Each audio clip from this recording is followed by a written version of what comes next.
My name is Jörg Altekruse. I'm from Hamburg in Germany. I'm a filmmaker by profession. I still do produce, but I have founded Youth for Planet as an organization, as a device for change, because after doing topics on climate change, especially tipping points of climate, a series that was very successful in one sense, which means selling it to television, but then nothing more happened. And so I got very frustrated, my colleague from Australia too. So we decided to make change possible by creating a mechanism that has to do with learning and understanding and seeing reality differently. So basically it's storytelling with the mobile phone, which everybody has, and especially the young generation has access to it easily. Now, there was research done that every young person, at least in Europe, has seen at least 10,000 videos, YouTube videos, in the age of 10. Yeah? So this is something that we have to consider when we think about what young people are able to achieve. So now I wanted to share with you just a few images, because that's always making it easier to listen.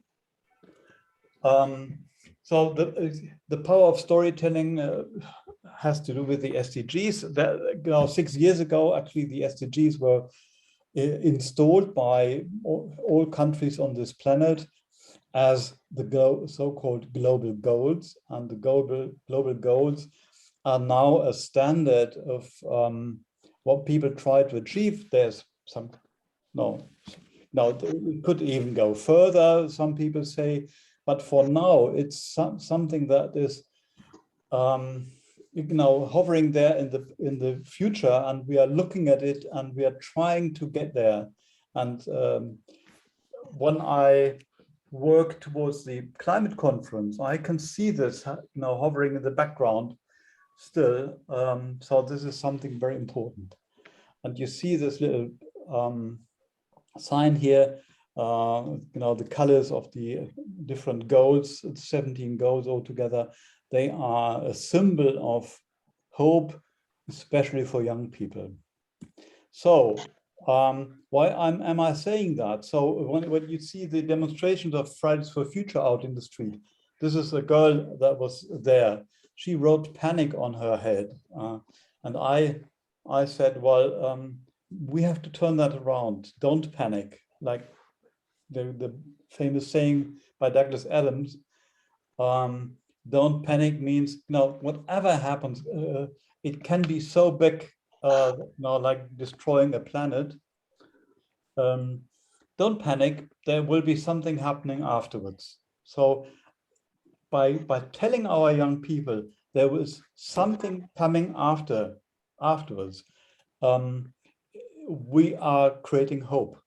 I think that's very important to know. And there's a new book by Michael Mann, and he describes exactly how the people that he calls inactivists are trying to keep us from doing anything by creating panic.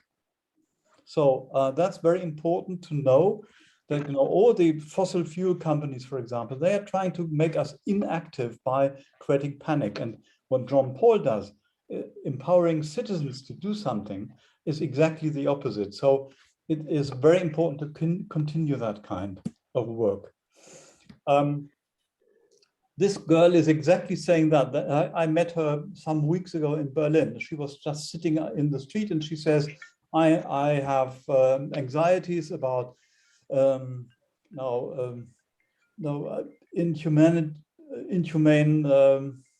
responses to the climate crisis. So she is very dedicated to do something about it. She told me basically, well, I have a choice. Either I sit there on the street and demonstrate, and the police will get me soon, he was sitting there for 3 hours and had a wonderful dialogue there with the police. Or I killed myself. And she is 19 and she's now in education, now in a kindergarten. So actually, this is something that is really very important as a message. Make change possible. I'll show you a little video.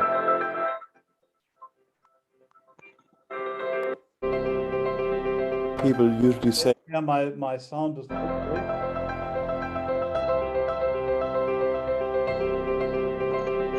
People usually say, well, we don't want to think about climate change because we can't do anything.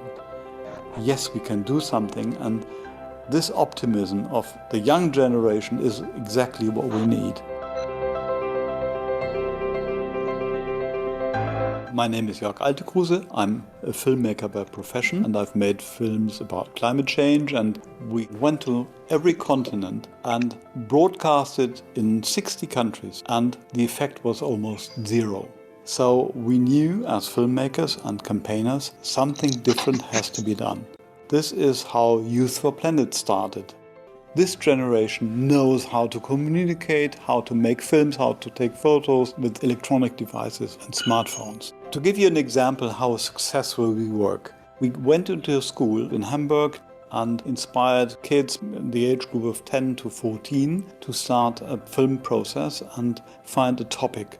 They found the topic of plastic, and they did research on plastic using their mobile phones, creating films about it. They started to create a campaign and a show and a rap song about plastic to actually show that you can make change happen.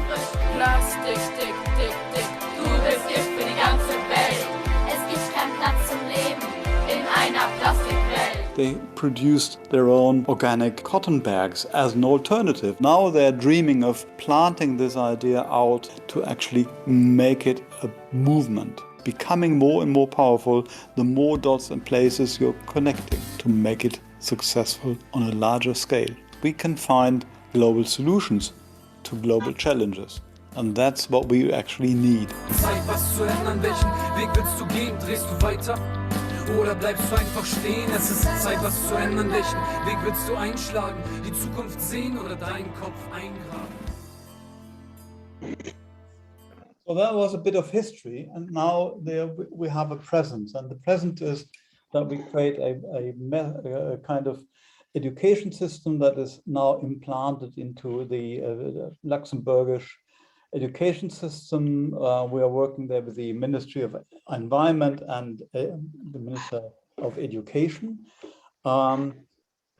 We create stories to act as catalysts for change. Then we create case studies for change, and the films that are produced are sort of raising awareness everywhere where they can be watched. So translation is key, of course, and you always need more money to translate into more languages.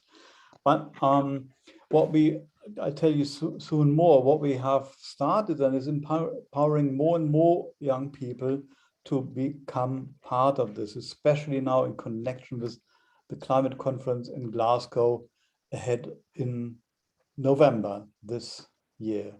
So actually what this is about is it's basically a very simple process. I call it simple. Well, filmmaking is not all that simple, but what I find that the teachers and adults, even 28-year-old teachers, have difficulties of understanding or getting a process right. But when you have 12-year-olds, it's very easy to tell them, okay, you get started, you form a team and you develop a story together.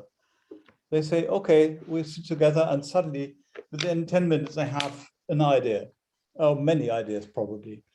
And then they are using a certain process and certain storytelling devices to visualize ways out of dilemmata, which is basically they define what they want to achieve. Let's say talk about droughts in their region, or about floodings in their region, or about using a different material for creating soaps, now have clean energy and so forth. Their experience then is that they are self-efficient and they get feedback from other people. They have a resonance for what they are doing. And because they are a team, it's much stronger when they, as a team, stand out there on stage and get a resonance from people, because this feedback is something that will last for quite some time. So what we do now is we bring the storytelling process onto the streets of Europe. As you can see, we are talking with Jean-Paul about an event in Eindhoven, of course. So what we have created here are these storytelling devices. I call them, they are bikes, creativellos. We named them creativellos, creative velo bikes. They are currently being built actually and delivered next week. Basically, they have a box at the back, which is a kind of magic box. It collects stories and it can show stories as well. So we have a monitor in there, we have a sound system, but we are connected to the internet as well, and we can record discussions, we can integrate people from other sides of the planet into the discussion in any place on this planet, really, where we have internet connection. So we will take 3 of these bikes to COP26 in Glasgow. Young people will ride them. There will be running workshops out on places, in schools, in universities, in order to collect more and more stories that they then take to other places again and tell the people about what happens in Eindhoven, about measurements of air quality will maybe very interesting in London. Yeah? And when we get there and we have this measuring device on board, you can have an instant comparison in these places. So that's basically a storytelling wish box, and we will ask all the people along the way to record a short 20-second statement about their wishes for the future, about what their desires are, what they think will happen when they follow their lines of thought. And so this will be collected and will be spread now into many countries at the same time. Jörg, what can people do to participate in this? Because the COP26 is in November, from the 1st of November till the 12th. This is starting, you have been preparing all this for a long time already. This is starting now, the bicycle event is starting now in the beginning of October. So we have a whole month to contribute with films and with everything. What are your instructions to this group? Well, maybe I just finish this up, because somehow we have integrated this already. So what we did, for example, up front of this, is we integrated storytelling in other countries. So we asked people to join online film courses. Today there was the 4th one in a series of webinars, but we did proper storytelling courses, 8 hours in a row with these people here, and they immediately made this available to their co-students in Ghana in order to take part in this event. We started in this challenge, the Earthbeat challenge, which is still open, and this is when you ask for participation. It's still open for another 9 days. So whenever you have from your organization or from your people a film that fits into this challenge, is saying something about how we restore balance with nature, then it would be wise to enter this, because we will take this with the bikes to Glasgow and then to the cinema, for example, where we have a 3-hour event with quite a few very interesting people here on November 5th in the with the largest screen in Scotland, actually. So this is one thing how we get this organized. And when you are asking how you can participate in this, I will just type in here the URL of what we have, where you can see the. No, this is not working here. Okay, let me just type this in. So you can just join this adventure by going to this website, which is, oh no.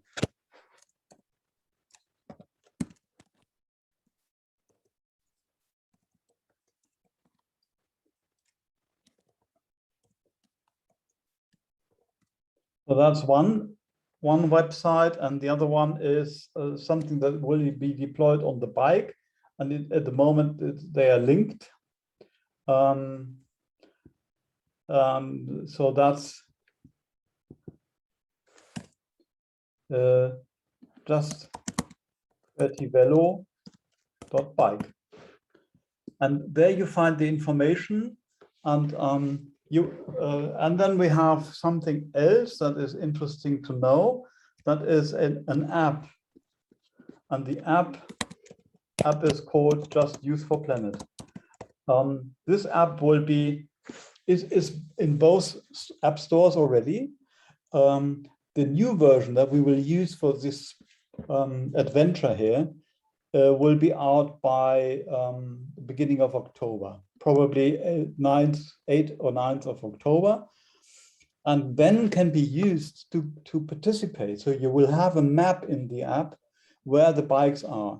You will have a button where you can actually record something to contribute, a comment. Okay. And you will have a possibility to exchange messages with the people running the bikes. So it's a communication process that is established, and when the bikes are returning, you can still find the recording online. Thank you, Jörg. Now I would like to, because this is inspiring and we can do a lot of things with this, making a link with Lukas and his network of measurement. There are two things I would like to see if both of you can get together about this. One is we need to equip these bicycles with air quality measurement because they are going to be traveling across Europe, and it will be interesting to have that going. So I would suggest that if we work together, we can do it from areas point of view, as you and I discussed already, but we could also do it with the network of Lukas and integrate it with the worldwide network of Lukas. So that is one thing. And then the other thing that I would like to suggest, connecting also your two presentations, is can we get young people to show their results with measurement through videos, for instance, and create a kind of a discussion about air quality, health, and that kind of stuff by using the instruments that Lukas is providing and is creating together with the people in the world, so that we get this linkage with the videos, awareness, and open the dialogue among all the people. Yeah. And that's fantastic. Actually, I'm looking forward to it. So we should really find a place on this box here where we can attach the air quality instruments. Because now we have solar panels on top and here on the other side here behind the driver. So we have to find a good place where this is really making sense. That will not be a problem. They are very small and they can be hanging on the steering wheel even. Yeah. Okay. I know. So I'm just saying this is something that needs to happen when we. That's right. And the power supply, that's the only thing if we want to have it powered up. Well, we have power supply, we have large That's right. batteries in the bike, so which we charge up with the solar panel. Right. Well, thank you very much for this presentation then, Jörg. And it has been recorded, so I will share it with all the people here present so that you can review the ideas that have been posted and start processing it to see how you can also contribute to this all, because we are in it together. And it's a nice bridge to Lukas. Lukas, you are there. Yes, hello everyone. Nice to meet you. Thank you for your attention. And I will present basically Sensor Community to you. So Sensor Community is really a website, you can go to it. And I will start the screen sharing.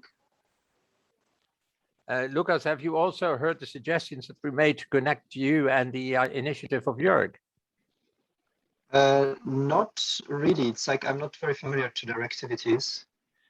Okay, because he presented the activity of young people doing video recordings and everything, and share that through a network towards climate, the climate encounter in COP26 in Glasgow. So what I suggested was that people who are doing measurement in your community can make films of it and their seeings and comment about it and share it through the network of Jörg, so that we can get a open dialogue going.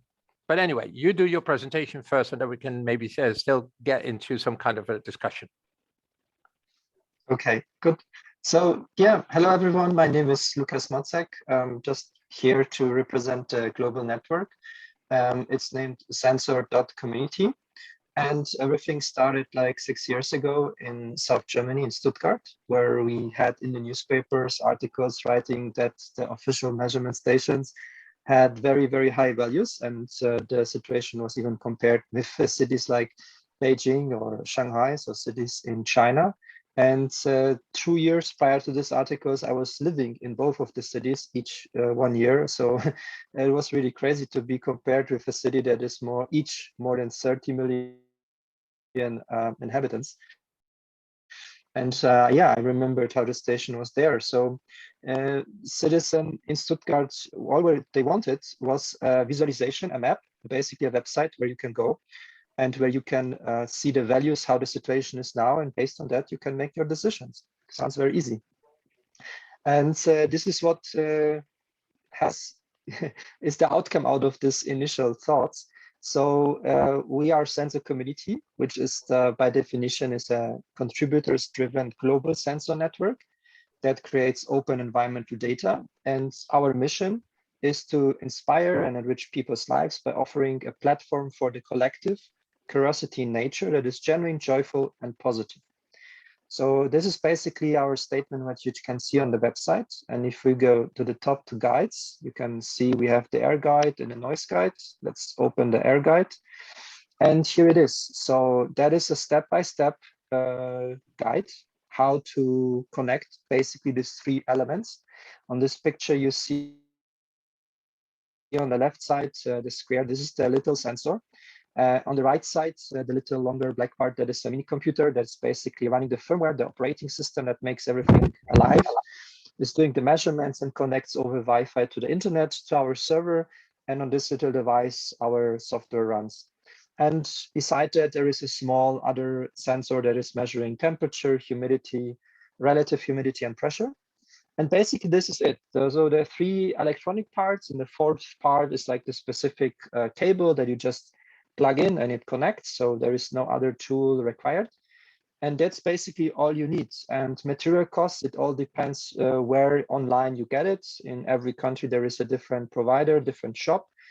And depending on what the current price form is there, it costs between 35 and 45 euros material cost, and that's it.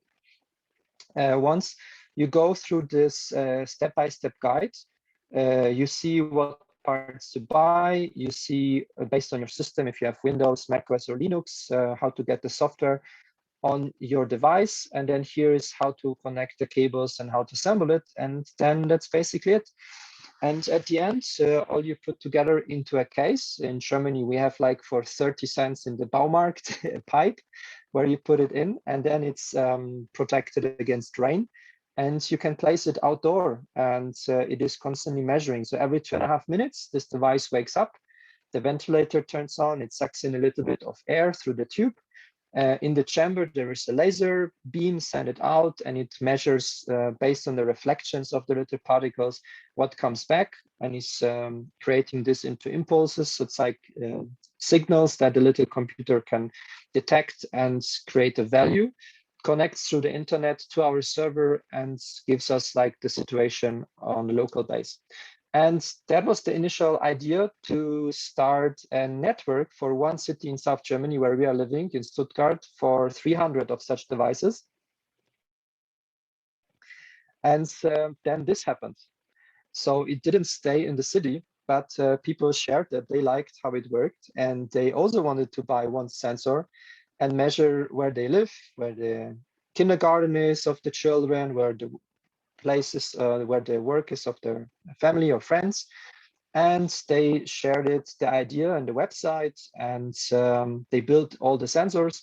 And this is the result. So it's like now we have 14,000 people have built a sensor and connected their little device to the network, which is like refreshing the values every 2.5 minutes, and is sending the fresh data to our servers. And what we do is like we create this visualization, but we also offer everything that was ever measured as open environmental data.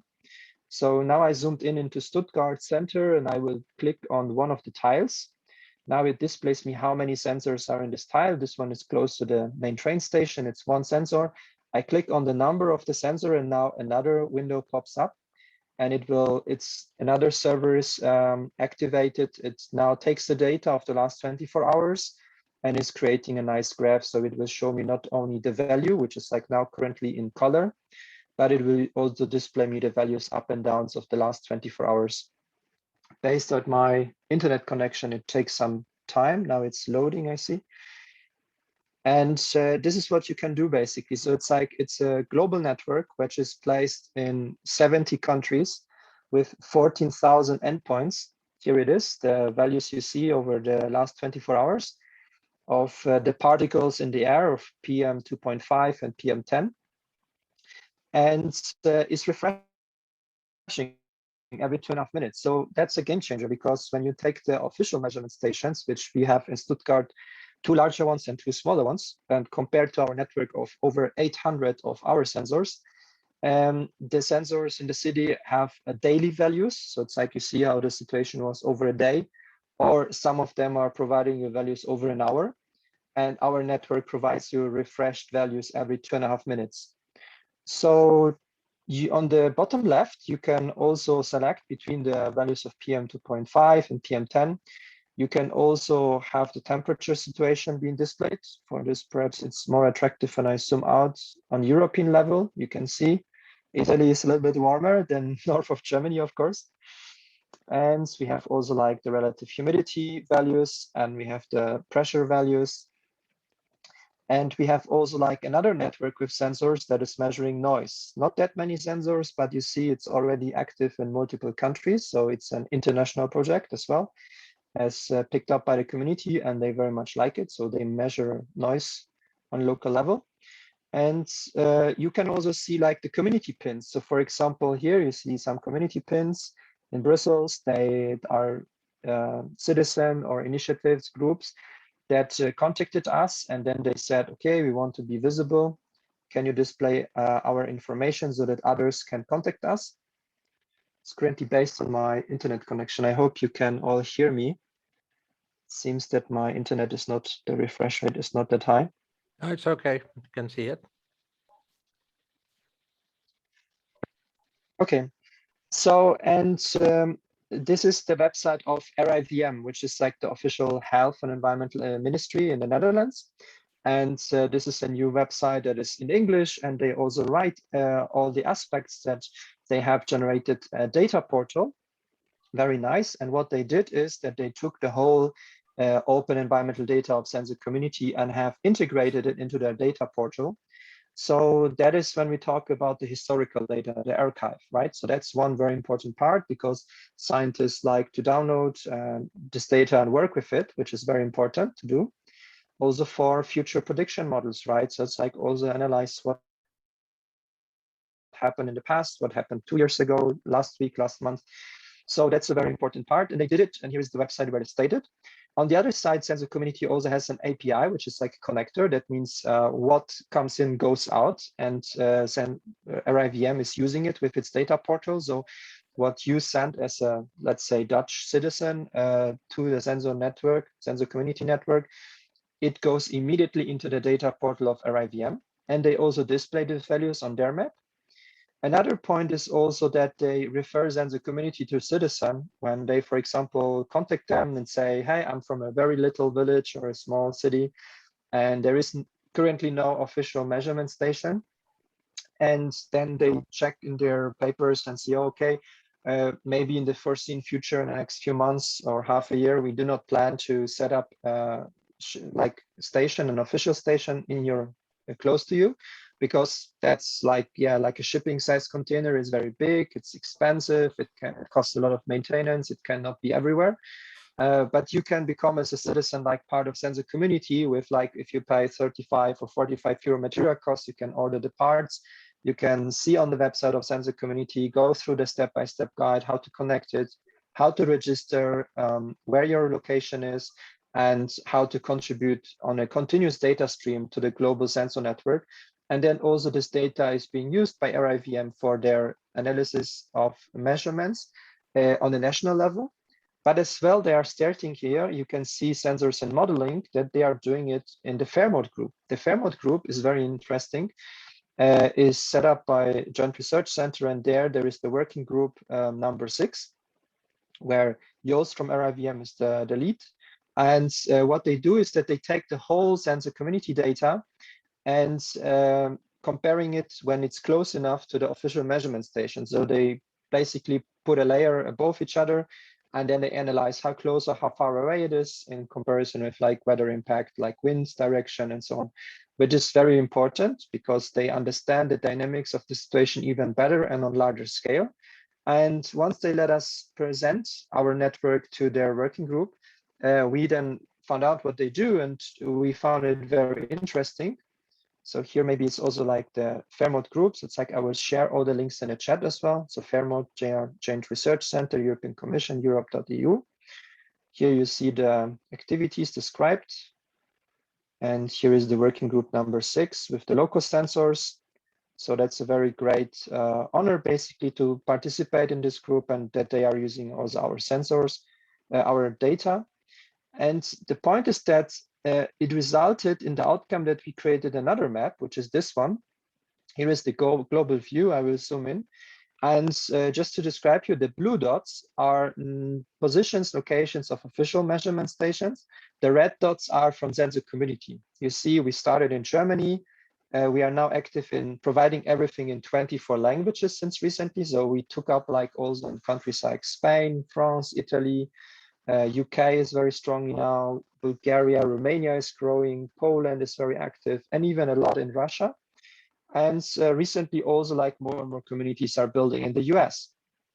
So what we are displaying here is like the blue dots are the official stations, red is like our sensor network. So you see here in the European distribution, which areas are not covered yet, but we are growing heavily. So far, we are already like much larger than the official network. But what is more important is if you zoom in into a let's say, larger city, I hope the internet will refresh quickly enough. So here you have like a blue dot, and you see that we have one red dot. So it means that this blue dot is covered close enough. It has 250 meters close enough, like a sensor of our network. And here in the 1000 meter circle, even 3 sensors. So it's also green. But in another situation, in another location, you will have like blue dots that have the circle of 1000 or 250 meters that do not have a sensor of ours. So they are red, color graded. So we have received hundreds of emails of citizens that are stating, hey, I have placed a sensor in my garden, at the house of my friends, of my family in the kindergarten. Where would it be strategically of interest of the global network to place the next sensor I want to build? And with this map, we give them an indicator. So for example, someone living here in the city, being close enough, can go there in this direction, maybe like contact another citizen and ask if it's possible to place a sensor in this circle, because once we have a sensor in this circle, it generates data that then can be also supporting the work and activity of the Fairmont group, which is analyzing the comparison of citizen-generated data in correlation with the official measurements data, and the outcome are scientific papers. And through this iteration, we are learning the scientific world, but also the citizen. So yeah, it's a benefit for both of us. And that's basically it so far from my presentation. So it's like what I want to summarize is like that it's 70 countries of the location so far. You see like it's widespreading even in very remote locations, and it's growing very heavily like in urban areas. And since the moment that we provided the guide in more languages, it is picked up also by many more countries. And basically we are in touch with the whole world. So it doesn't matter if it's Australia, the wildfires, if it's California, the wildfires, if it's the Greece in wildfires, or any other situation at cities that are close to airports, coal plants, harbors. We have many demands, and people are, wanted to connect, wanted to be informed. We tell them we do not sell the sensors, we do not have a company or a business. We are running this basically as 3 citizens, paying the server costs out of our own pocket and investing our own time to stay in touch with many. But we are setting it up as a community, so basically everyone can contact everyone so that they can support each other. And it only works with the support of these local initiatives when they run the workshops, organize themselves, and then connect to the global network, so they do not isolate the data or stick with the knowledge at the local level, but connect to the global network and exchange the knowledge and improve the network and the capability, of course. And we see our role as the provider of the infrastructure for all these global communities, and also as the contact point for the initiatives like the institutions. Like now it's RIVM is the forerunner. It's like really like they are the first one that officially stating what they are doing. And now we are in conversations with VMM, which is like the pendant, like the ministry from Flanders there. And they're gonna publish next week. We had just the hour before this call, we had the call. That next week in Flanders, the ministry will also, like the institution, will present the data portal and also fully integrate the sensor community data, displaying it, recommending it to citizen, and so on. So it's like that's a very strong move. Also, like let's think about Central Eastern Europe when we present to them that we are in touch with ministries, institutions, official institutions. They hardly believe us. It's really a game changer for them. It's very new that this is even possible. But with this triangle of RIVM and VMM and sensor community, I think we are doing something very unique. And like you see here, we do it on scale. It's not a concept anymore. I think we have proven it technology-wise. It's not a problem. It's not an issue. And yeah, this morning, for example, I presented at the EuroGeos conference. Also, like there are bigger, larger initiatives that working with geolocation data, satellite data, and combining it with the locally generated data, like from the sensors on the ground. And yeah, we are trying to think this a little bit bigger to make it on a global scale. We think that that's what's necessary because air quality doesn't know any borders. But it only works with the individual unit that basically connects to us, being a part of it.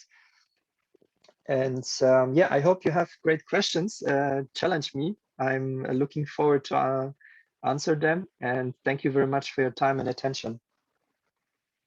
Thank you. That was beautiful, Lucas. The first question is there. I saw the hand raised by Anand. Anand, you would like to ask something? Switch on your microphone, please. There you are. Am I audible now? Yes. Hi, Lucas. Thank you for a very detailed and good presentation. Thank you. And it's very obvious that what you all are doing is has already attained scale in various geographies globally. and it helps in measuring air quality in different places, which is obviously a tool to identify the problem, so to say. In the part of the world where I live, this is an obvious problem across geographies, across sectors, across cities. What is equally important is to understand as to what could be a potential solution. So while it is great to find out that how bad the air quality is in a particular place, what measures can be taken to address the problem is, I think, equally important. So are there any success stories? Are there any solutions? Is there any thought process that you and your team have which could be shared as a best practice in various places, and which could be leveraged by geographies which are impacted adversely by this? Thank you very much for the question. And I already have 3 answers to it. First, let me start on a personal level. So prior to the pandemic, the 3 years, I basically traveled all over Europe. I was presenting, representing startups and companies at exhibition and fairs. And then I also used the time to meet with the local communities of Sensor community, to sit down and to listen. Why are you joining? Why are you doing this? How did you discover us? What is your pain point? And then lean back and listen. And every story of every community was different. And then we made a lot of notes. We learned a lot. And then we changed the whole system. And one very major key lesson was that there are many, many local communities that they discovered us online. And they just started, they connected to the network, and that's it. And they didn't know that the next community is just around the corner in the next village. So it resulted in the community pins to give individual communities visibility, but only the ones that really, really wanted. Like, we have many more communities, and so far it's only 1/3 of the communities that we are in touch with have a community pin. And we have now 57 community pins.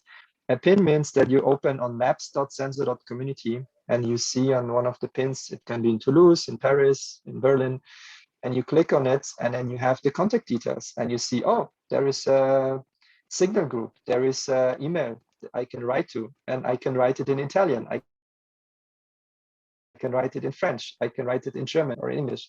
That's a game changer, because you have to consider at the end, Sensor community in the core is just 2 friends and me, 3 people receiving thousands of emails. So we became the bottleneck.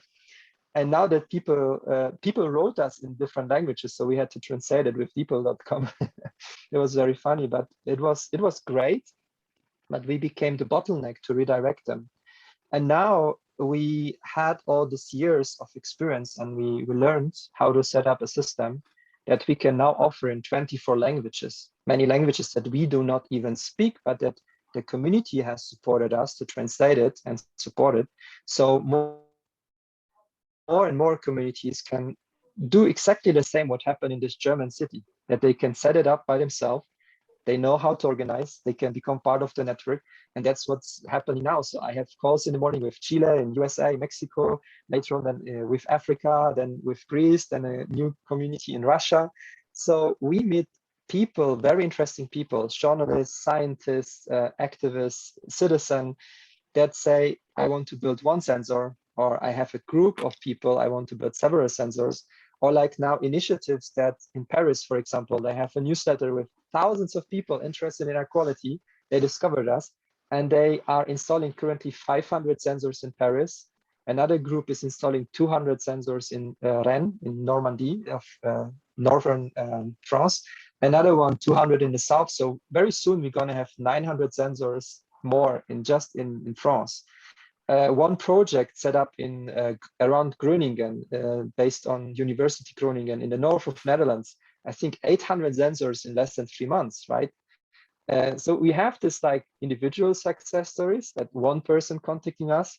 We have these groups that says like we are just 10 or 15 people. And we have these initiatives where they already like talked and discussed and are connected, and there are hundreds of thousands of people. And we have then institutions, like I think in Rotterdam, they will be like the harbor wants to set up 600 sensors, right? In initiative with like the municipality and university. So it's like a combination of different stakeholders. But on the practical level, I wanted to give you the answer that when I was traveling for these 3 years all over Europe, I was in cities where I did not place my own sensor. So waking up in Amsterdam and then opening maps.sensor.community and seeing how the situation is now, because I have 1 hour and I decide I want to go running. How is the air quality?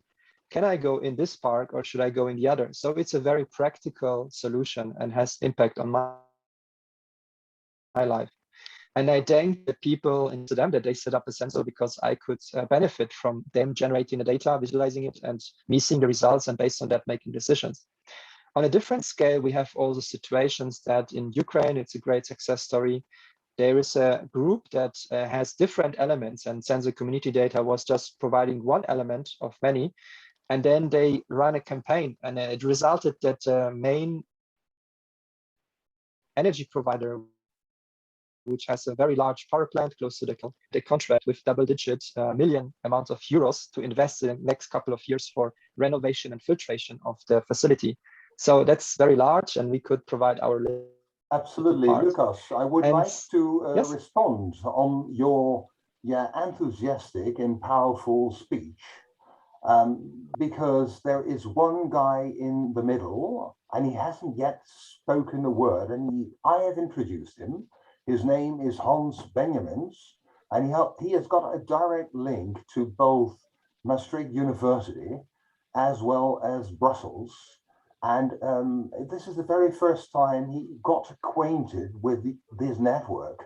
But it's really very interesting to get to know each other. That's what I want to emphasize here. And I would like to invite Hans Benjamins to shortly respond to Lukas. It's also my first time in this call here. Yeah, thank you. Hi, Hans. Welcome. It's my first time in this group. I'm very impressed in what you accomplished already. And I was really wondering about, how can we discuss both what we're doing. I'm working on a new platform. We call it We Know, and it's about a shared knowledge developer. You have to see it like some sort of social collective on the internet in which we share knowledge. And if I see what you're doing at this moment, those people have some interest in on the environmental issues we have in this world. And I think they also have knowledge. And what is the combination of those knowledge? Because we can have tremendous power together with a platform I have to get those people in solving a lot of issues in the world, I think. Yeah, so of course, let's discuss. I'm totally open to hear in detail like what you are doing and how to connect. What maybe I can tell you is like, I'm only representative of the network, right? So it's like, it's not us. We didn't travel around, set up all the sensors. So it's really like, if you thank 14,000 citizens. Yeah. That is like the crazy thing. Like 14,000 people have somehow like a connection with us on a constant base. It's amazing. It is growing.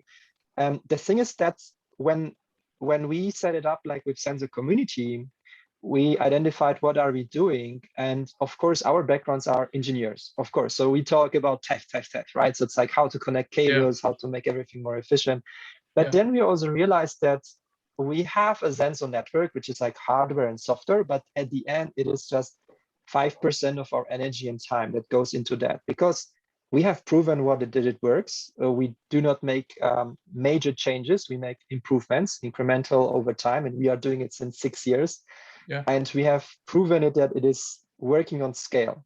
But the thing is that 95%, especially of my time, goes into the community aspect. So the thing is that the major improvements, or now to say the benefits, we see by really providing support with like enabling people on a local level, that they are creating these workshops, having local groups, and also showing them a possibility that they can see over the horizons, over their city or their street, and that they are connected with others, that they share their knowledge, and then kicks in the global factor, right? So let's do it on scale. Why to stop? There are no limits.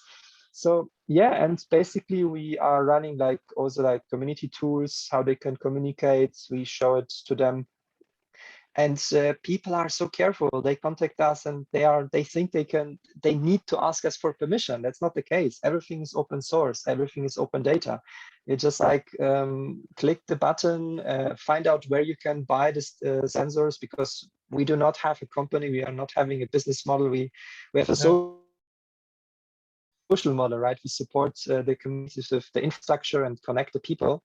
And the moment they figure out in their location, because every country is different, where to get the sensors from, they can connect them. It's super easy, like you saw in the pictures, 3 parts, then register on the network, place them, and then the sensor takes over, right? The sensor runs like a machine 24/7, 365. It constantly creates the data, and you do not have to bicycle in circles run around.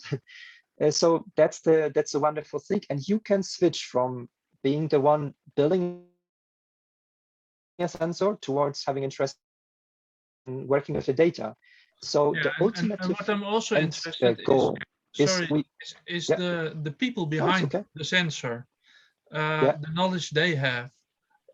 Is that being used also, or are you communicating between each other or not?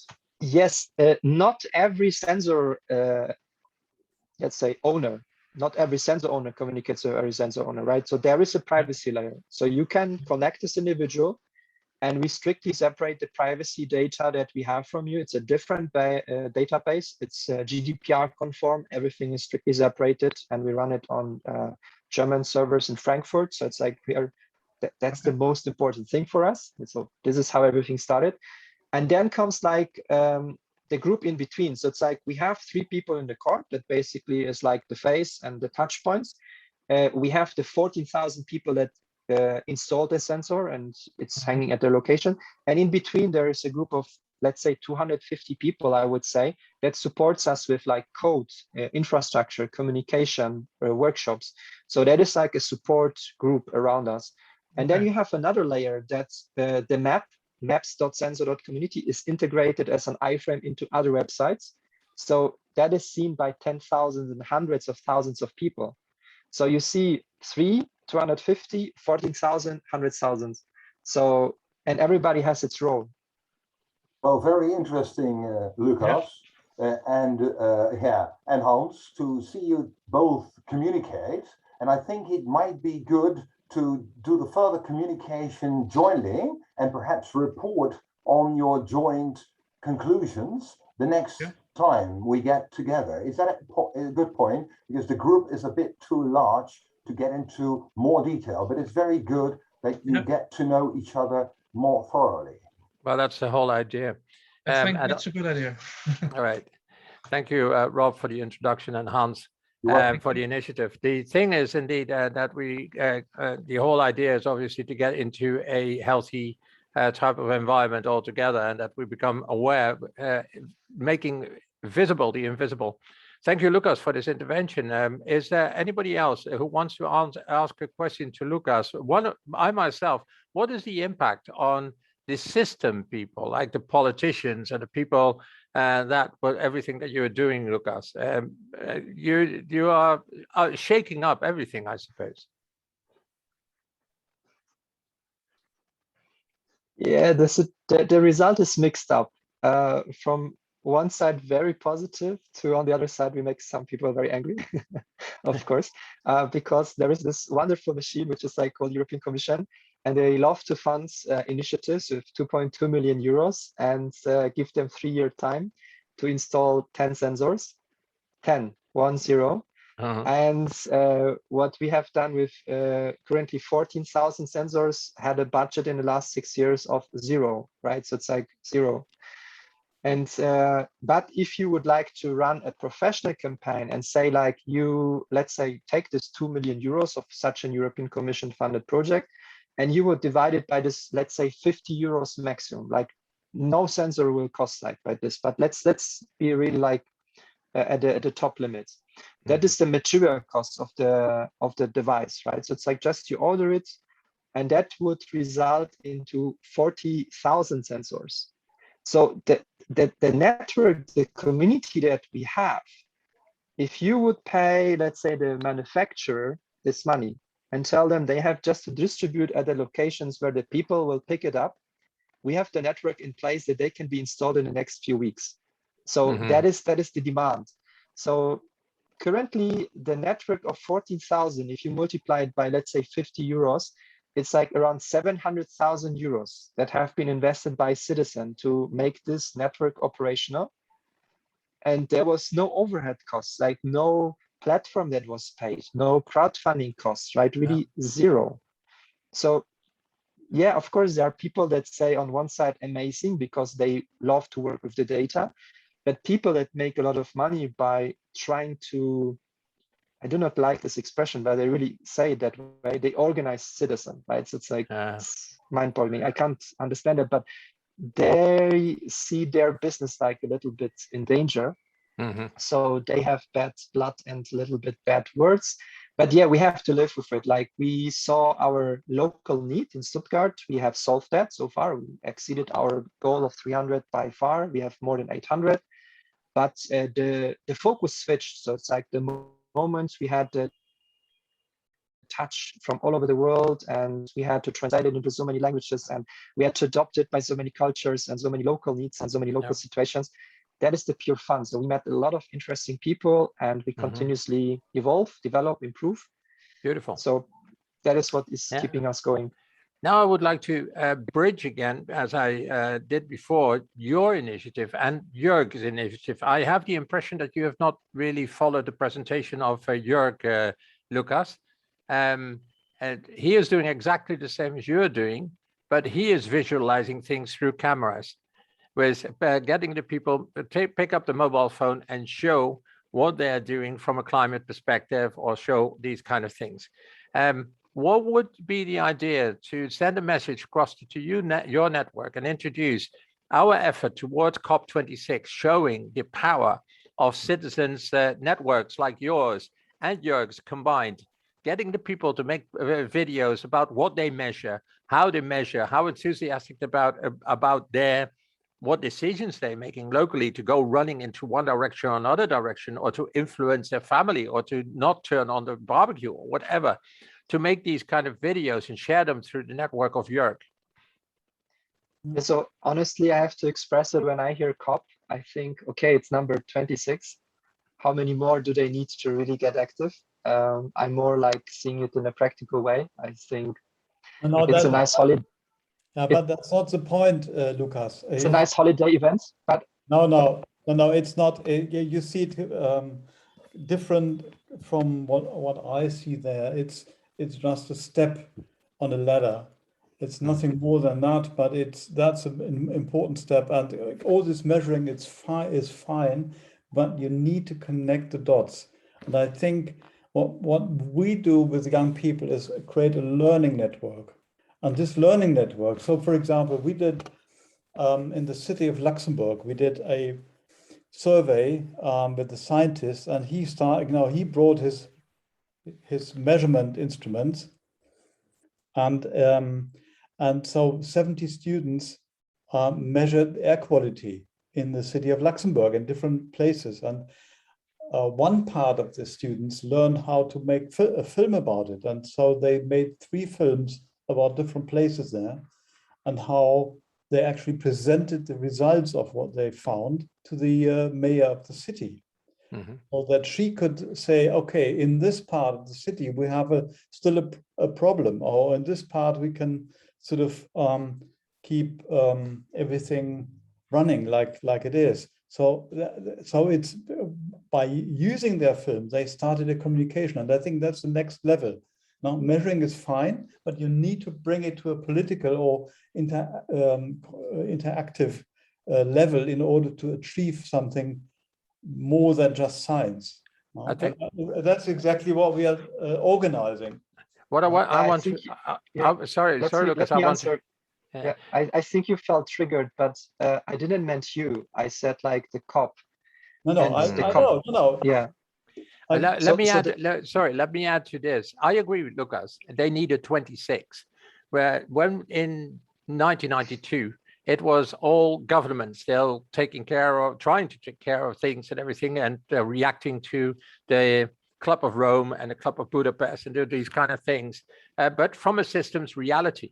What we are doing now as citizens, we are taking over, because we can't wait another 26 COPs and so many political environments and whatever. We are showing them that we are taking responsibility. So what I've been discussing also with Jörg is, we're not going to COP trying to convince the politicians. We are showing them that we're doing it because they haven't.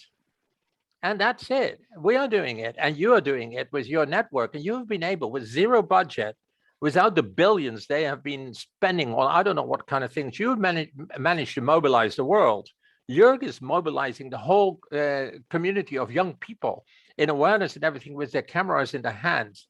What we are doing is we're connecting that, and we're telling these politicians, step aside, come on, guys, we're doing it. And don't spend your billions on all the stupid things that you're doing. We are spend the billions, if you want to spend the billions, on things that we are doing together. And if you don't, we do it anyway, and we don't need you. So our solution or our approach to it is that, for example, when we generate the data, we are contacted by artists and they create like different outcomes. So it's like they visualize it in colors, they create music out of it. And so it's like we are finding different forms on how to communicate it to all forms of people, young, old, different nations, different languages. So that is something that we support. It's only that when you speak about COP, COP is like an event, it's an arena, right? So it's like the point is that when we are at some event, our approach is other people present sense of community. It does not have to have us. We are not necessary. We work to make ourselves obsolete. It's like totally decentralized network with a unified layer of like the sensor measurements. But the people that run the workshops, run presentations, I was at a hacker conference with 18,000 hackers. And then someone told me like, hey, there is a session, someone is like presenting sensor community. And I attended it. And this person was from Ireland. And he taught 120 people like how to connect the sensors, how to set it up. And he was us, right? And we've been him. So that is the shared philosophy of it. And the same if other people do it with an artistic form. So it's not us versus you or one approach versus the other. But I think we should be honest enough to express that the concept of COP is creating a lot of hope, expectations. And since 26 versions, they have been like not met. And I think we have to express more often that it's not treated by the people that are powerful enough to make a decision as a crisis as it is. And the people that are listening, they cannot make decisions because they have not the resources. And the people with the resources are not the one that are listening to you, right? That's right? So we have to also be very critical to it, but it was not critical against this person who was speaking. So I hope you can differentiate my expression. Thank you. No, but my invitation is not that we get into a discussion about who is doing what or whatever. I want to connect these things. That people are measuring. They're looking at their reality from a measurement point of view. Jörg is filming this with all the young people. How can we combine these things? And COP26 is just an excuse because according to with COP26, also here in Eindhoven and different cities, even the governments are organizing things.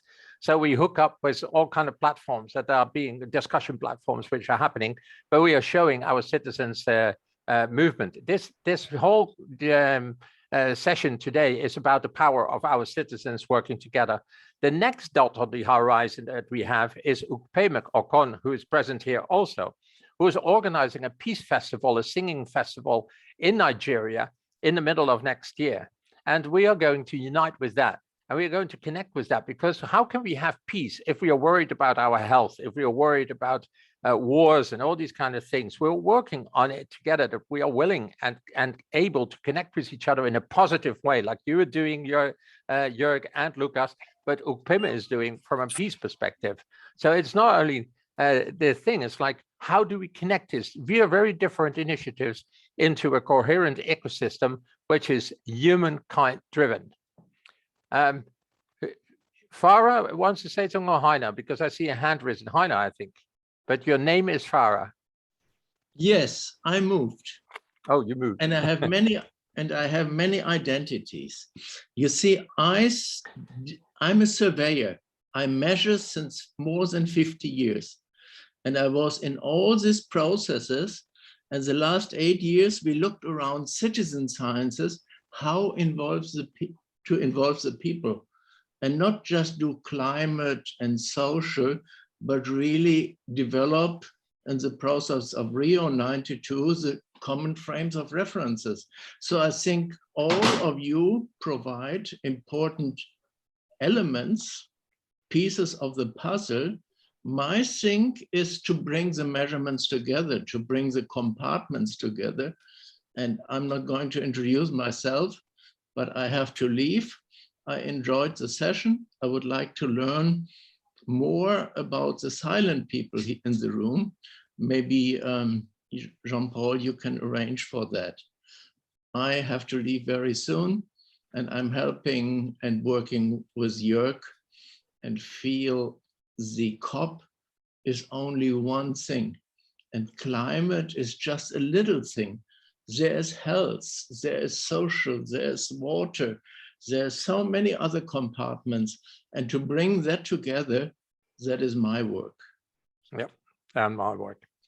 That's what we do. So let's see if we can find those overlaps between the three presentations that we had today. So Lukas, I hope you open up for that type of dialogue, and also Jörg. And I know Jörg is because it would be beautiful if towards the world, whether it's COP26 or our continuous processes, including all these people who have political environments. I can tell you, when I started in Eindhoven with measurements, the health was not on the agenda of the politicians. It was innovation. It were, I don't know, a whole different classic words. Nowadays, we are 12 years ahead. Health is structurally on the agenda of all of them. The first reaction of REVM that you now see as a partner, when I started with this 12 years ago, their first reaction was, oh shit, this guy is telling us that we're not doing our job right. And they were kind of afraid of what I was doing.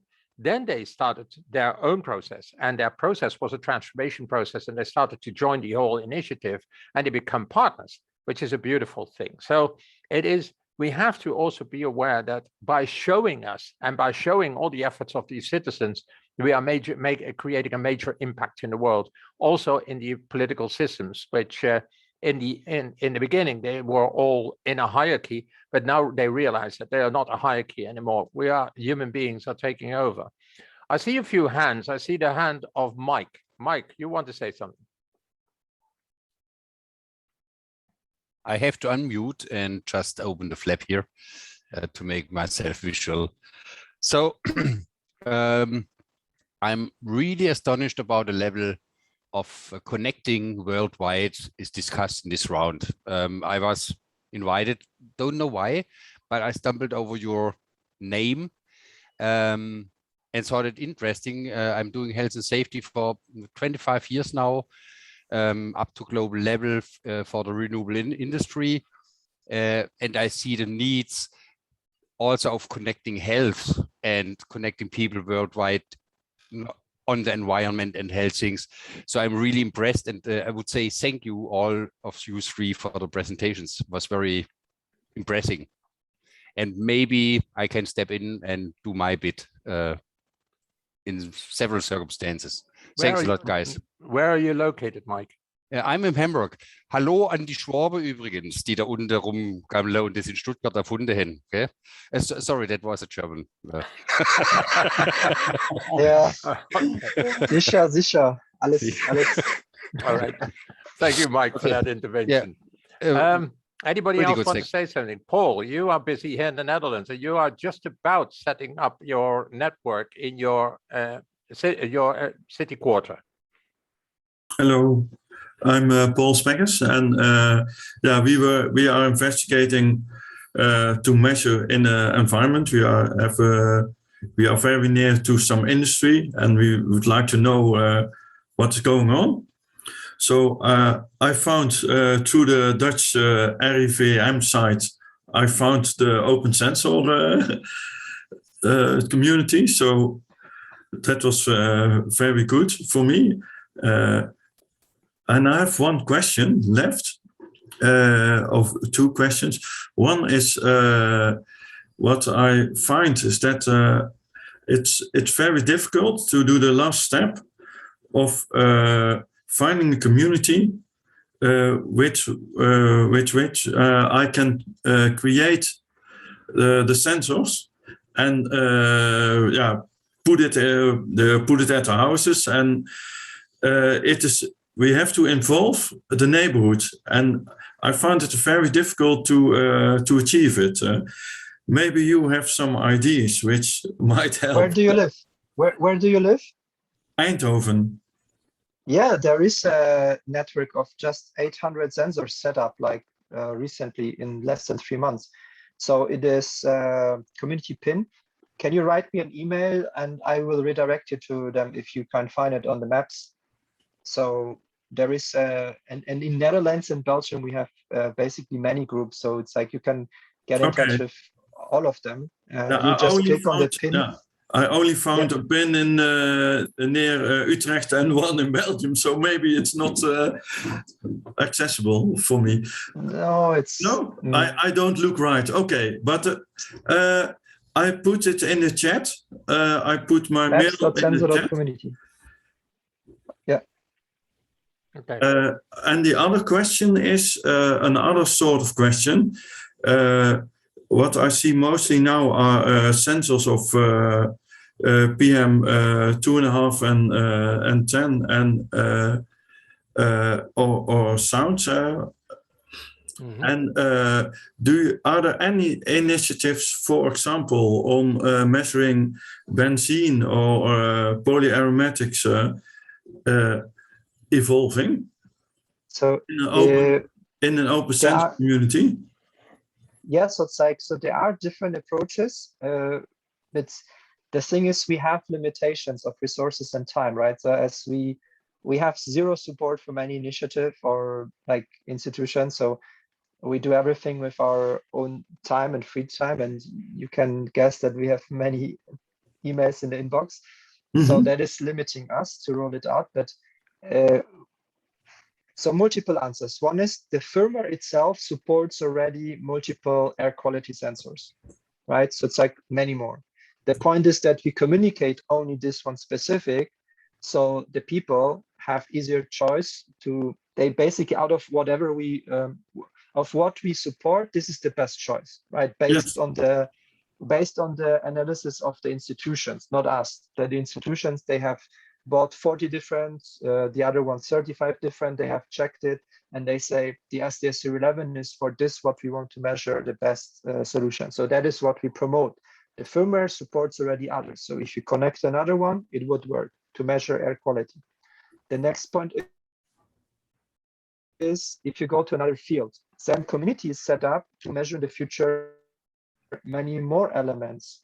So not only the amount of air quality sensors will increase, but also the pillars. So it's like with noise, this is the first new pillar that we have beside air quality to display that we are active in a totally different field, but that all known elements, as for example, whatever you measure with noise is available in the archive.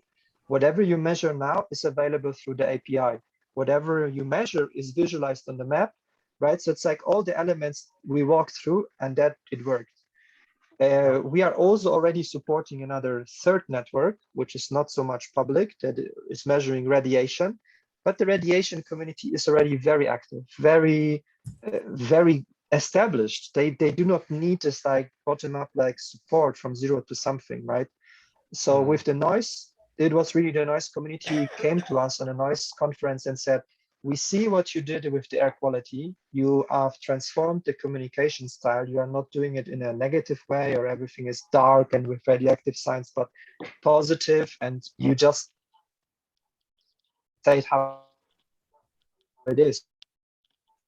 Yeah. Right? It's like, you do not frame it as bad, how it is.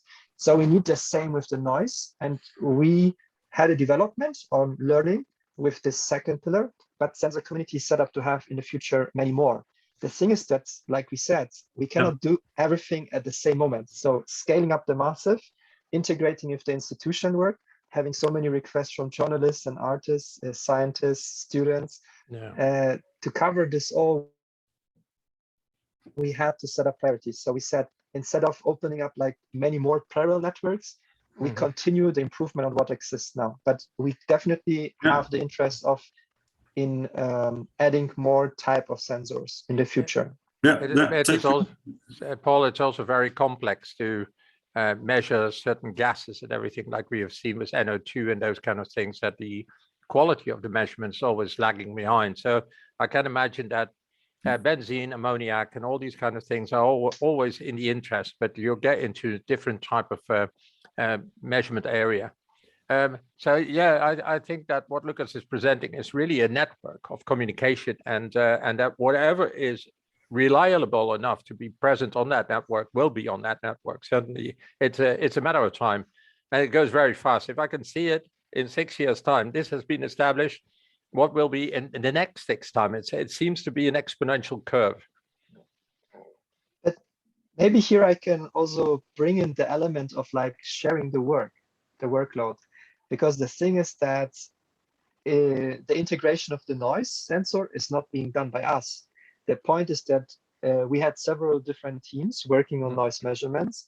They had different levels of development. They had also very different approaches, and we had like exchange between the teams. Then they merged, some teams merged, another team evolved, a new approach evolved, and then this became the winner, basically, that we saw there is a really sophisticated team behind it with all the knowledge. And then we took over the part of like how to integrate it technologically to provide like historical data, live data, visualization, and communication, right? So it's a shared work. And there I bring in, what is the role of the 3 people? What is the role of the support system of this 250 people that some of them are retired, but they've been fit professors. They set up the official measurement station. So there is so much knowledge that they provide to us. And then the different aspects, if it's water quality, which also will come at one point, and noise and air quality, they guide us. And through this exchange of knowledge, only this is possible. So again, I'm representing it today, but it's only due to this like 14,000 people, this 250 supporters in the core.